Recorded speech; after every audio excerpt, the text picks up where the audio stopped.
Hello, brothers and sisters. This is Lisa, and I'd like to come on here and share two devotionals with all of you. The first one is titled The Gardeners Plea. I am the true vine, and my Father is the husbandman. Every branch in me that beareth not fruit, he taketh away. And every branch that beareth fruit, he purgeth it, that it may bring forth more fruit. John 15, verses 1 and 2. Imagine the disappointment of the husbandman who sought fruit from the fig tree for 3 years but found none.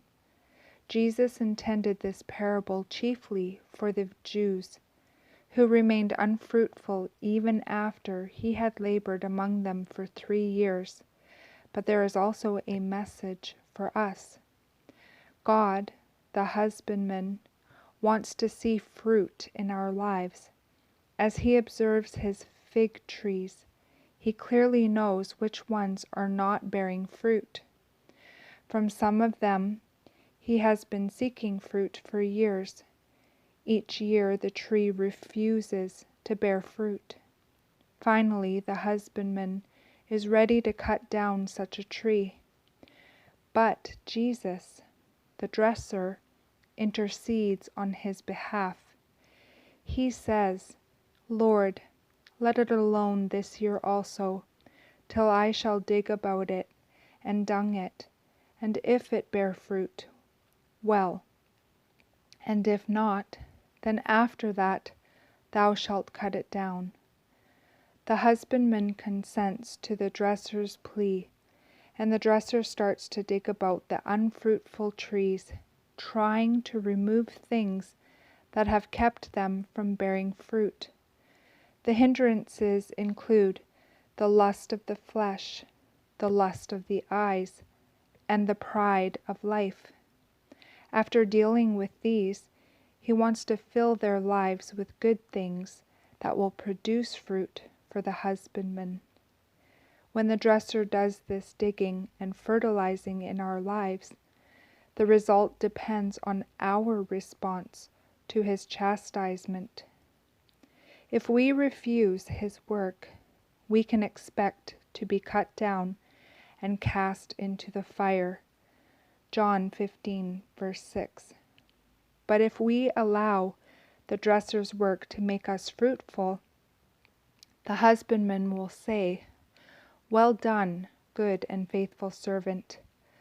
Thou hast been faithful. Enter thou into the joy of thy Lord. Matthew 25, verse 23. And that was written by Samuel Beachy. And it also says here, a real Christian is a fruit-bearing Christian. And the second one I'd like to read out to all of you is called Graven in His Palms. Behold, I have graven thee upon the palms of my hands. Thy walls are continually before me. Isaiah 49, verse 16. Engraved on a large white stone just under the roof of an old stone house is the date 1776. A sizable flat field stone stands on edge with the homeowner's surname engraved into it. Laid among the bricks on the side of a schoolhouse is a marble stone that simply states, built in 1972. The tombstone at the grave of a child may give the child's name and the dates of his birth and death. Engravings serve as a means of enduring identification. Mortal man engraves a name, picture, or message into stone as a memorial of past lives or events. The love of Christ for the church is perpetual. His love never wanes, but continues from generation to generation. God exhorts, Sing, O heavens, and be joyful, O earth. But Zion said, The Lord hath forsaken me, and my Lord hath forgotten me. Then God states, I have graven thee upon the palms of my hands.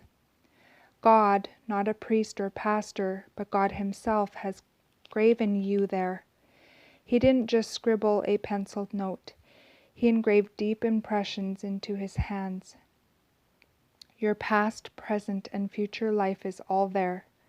All that pertains to you, your physical form with all its unique features. Your health or sickness is graven in God's hand. To God, these details are distinct and unquestionably clear. The writing cannot be washed off with water as chalk from a blackboard. No one can mar the image without also touching God's hand. God has graven you into His palms, not just your name, but your whole being. The graven marks in His hands are a constant reminder of His people. God is moved with compassion for you. He will not forget that which is graven in His palms. And that was written by David Stolzfus. I hope I pronounced that correctly. And it also says here, God cannot forget you when you are as close to Him as the palms of His hands. And that is the end of the devotionals. I pray you all have a beautiful day in the Lord. God bless each and every one of you. And I will see you either next video or in the air. Bye-bye.